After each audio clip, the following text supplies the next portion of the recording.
dañuy génn ci loolu dugg ci mbirum borom ñaari tur yi rumeur yi nga xam ne am na ci ab liste d'homosexuels Oustaz Oumar Sall mi ngi dénoncé li mu jàpp ni ab dérive la bu danger ci loolu yi moom Oustaz Oumar Sall nag daal mi ngi wax kon ci ab dérive boo xam jàpp nañ dérive bu danger la ci ginnaaw bi nga xamee ne daan nay gis ñenn ñi di divulguer ay liste wala ñenn ñi wax ni dañuy divulguer ay liste yu nu yor di wax ni loolu mooy liste borom ñaari tur loolu nag mi ngi wax ak Mame Matar Gueye Jamra jàpp na ni loolu daal mbir mu doy waar la ndax moom mii jàpp na ni nag ci li nga xam ni moo di jàngalem l'islam ci boppam dafay tere képp koo xam ni da ngay génne ay secret jàmbur yoo xam ni mën na yàq àddunaam wala sax mën na porter atteinte à sa dignité wala sax nag daal ñi nga xam ne ñoo di ay jegeñaaleem mën naa yàq seen dignité ak yu ni mel ba tey moom mi nag daal mi ngi critiquer bu baax a baax débat public bi ci ñi ñuy wax naan am nañ sida wala amuñu sida maanaam ci côté zéro positivité bi nag daal moom mi ngi ciy wax bu baax a baax ci li nga xam ni moo di nit ñi li ñuy génn di fësal nit ñi nga xam ñoo am doomu jàngoro bii di sida comme ni nga xamee ni noonu la ko ñu bari waxee ci ñàkk d'accord gi ñu ci ñàkk d'accord wala ni ko premier ministre waxee. L'arrestation des employés de Mame Ndiaye Savon continue de susciter de nombreuses réactions ci ab intervention boo xam ni Pape Ndiaye bu Walf daan na koy def moom mii Pape Ndiaye nag daan nay wax ni daan nay def am mise en garde contre la vendeuse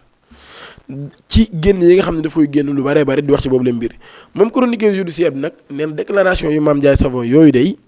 mën naa gën a dugal collaborateur yi nga xam ne jàpp nañ leen mu ni nag daal sorte yi nga xam ne mi ngi koy def mi ngi nekk di leen gën a enfoncé te nag daal mu ni bu deful attention moom mi mën na am jafe-jafe ak ñi nga xam ni ñoo di la justice pour l'instant elle doit se taire loolu laa di wax maanaam kon nee na jamono ji dafa war a tëj làmmiñam moom Mame Ndiaye Savon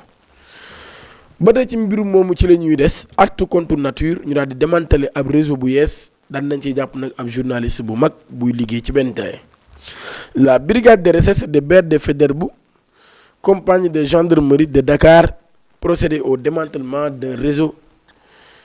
homosexuel ñuy opéré ci Dakar à la suite d'une opération de renseignement menée à la Zac Mbao et à Ouakam. L'étudiant sénégalais bii di wuy turu O Sall ak le restaurateur SG Préra de nationalité franco-sénégalais daan nañ leen di teg loxo ñi ci jamono boo xamee nag ci seen téléphone gis nañ ci ay vidéo yu wane ay scène de partous nag bu ñu ko waxee mooy mbooloo moo xam ne dañuy ànd di sëy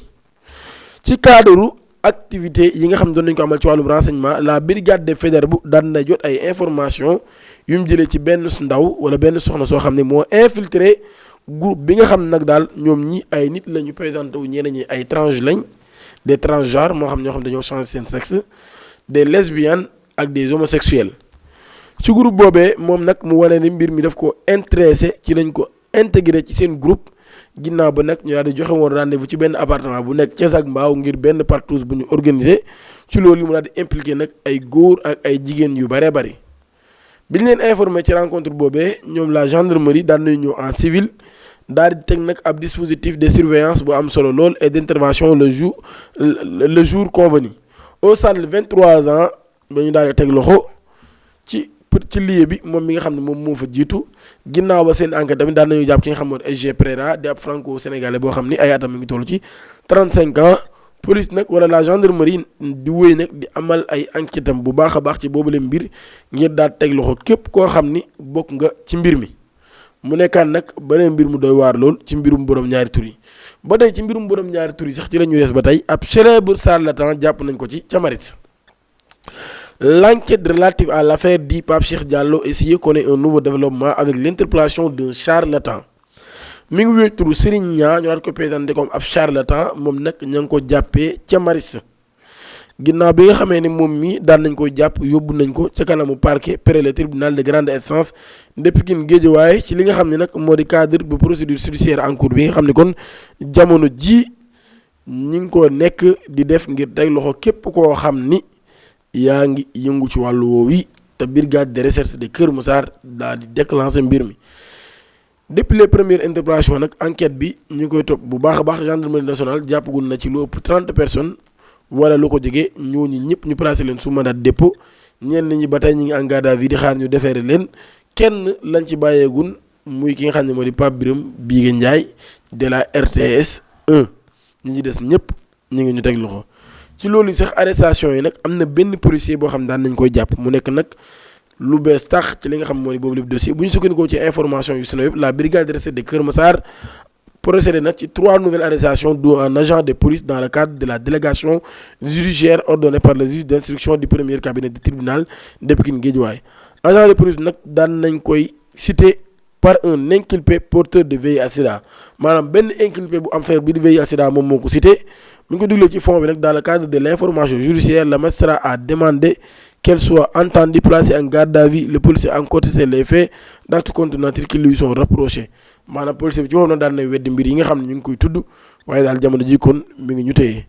tout pour en avoir le cœur net. Les gendarmeries enquêteurs ont procédé à une réquisition aux fins d'un test de dépistage du VIH sur sa personne mais les résultats se sont toutefois révélés négatifs selon les sources de Seneweb maanaam ginnaaw bi nga xamee ne kon daan nañuy def test ci moom ngir leeral mbir yi nag daan nay wane ni moom mii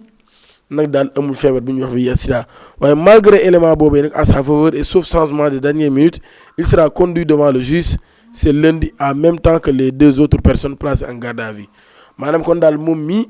malgré loolu yi nga xam ni ab élément la de niveau boo xam ni am na ko ci faveur am dinañ ko yóbbu ci kanamu ki nga xam ni moo di juge bi tey ji ci altine ji moom ak yeneen ñaari nit yi nga xam ni jàpp nañ leen te ñu toll ci ñett. Après Viviane Chidid et Sanekh, Yacine Diop porte plainte à la DSC. L'international de basket Yacine Diop porte plainte à la division de la cybersécurité DSC ci édition bi nga xam ni samedi 28 février le quotidien de Libération daan na koy publier di xam ne nag daal depuis l'éclairement de l'affaire Pape Cheikh Diallo ak ñi mu àndal ci ay plusieurs comptes TikTok yu ñu identifié gis nañ nag ñuy def ay live di tuumaal ay diit yoo xam ni kenn tuddagu leen ci wala bokkuñu ci ku ci mel ni Viviane Chidid ak Sanekh déposé nañ plainte. L'international sénégalaise di Yacine Diop mi di ab basketteuse daan nay bokk ñi nga xam tudd nañ ko ci moom nag daan nay déposer ab plainte contre ñi nga xam ne ñoom ñoo def lu ni mel mu nekk nag beneen mbir boo xam ne kon daan nay am ci boobu la mbir. dañ ko tëjee ci xibaar bi nga xam ne moo di attaquant sénégalais bi ñu inculpé ca Turquie papaam nag daan nay dakkal ak noppeem Omar ñu naan ko Pape Ndaw muy papay footballeur bii di Alassane Ndaw ancien ailier de Koyaspor daan nay confié à l'Observateur dans un témoignage bouleversant. Son fils, actuellement en résidence surveillée en Turquie, est inculpé dans le cadre d'une vaste enquête pour paris illégaux et matchs truqués. Il risque jusqu'à 13 ans de prison. maanaam kon doomam ji nga xam ni ma nga ci Turquie di football moom mii jamono ji ñu ngi koy toppee li nga xam ne nag moo di carte boo xam ni nag daal daf koy sàcc waaye tamit ci loolu yi ak sax carte goo xam ne jaarul yoon. jamono ji kon mën naa dem nag ba li nga xam ni moo di 13 ans de prison ba koy tëj jamono ji mi ngi sous résidence surveillée papaam nag daal daan na jàpp ne ay accusations yoo xam ni la tegewul fenn mu jàpp ne ab acharnement la bu am ci kaw doomam daal di si sonné sax nag daal ni am na loxo bu nekk ci ginnaaw mbir mi ndax nag daal ginnaaw bi nga xamee ni doomam ci boppam dafa lànk ni du prolonger contrat am ak club boobee di ab club turku dañ ko accuser ni moom mii nag daal dafay carte pour gagner 30 000 francs CFA te doomam mi ngi gagné ay centaines de millions de francs CFA mu ni loolu amul sens daal di dénoncer nag ab véritable piège tendu lors du retour du joueur en Turquie maanaam piège boo xam daan nañ ko tegal joueur bi ginnaaw retouram ci Turquie. La situation plonge toute la famille dans le désarroi entre comptes bloqués et incapacité de subvenir aux besoins de ses proches. Alassane se retrouve empêché d'aider les saints alors qu'il a toujours été très social et généreux maanaam kon Alassane jamono jii boo nañ ay comptam mënut a jàppale benn jegeñaaleem te nit la koo xam ni nit la ku tabe loolu yi la papaam daal di xamle papaam nag daal dinay confessé passer des nuits blanches et livrer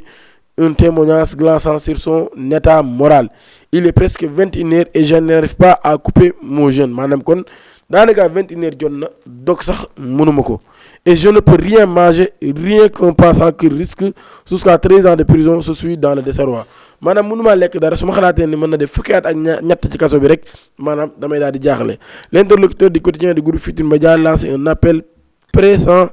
au président Bassirou Diomaye Faye bien qu'il ait reçu une réponse de la présidente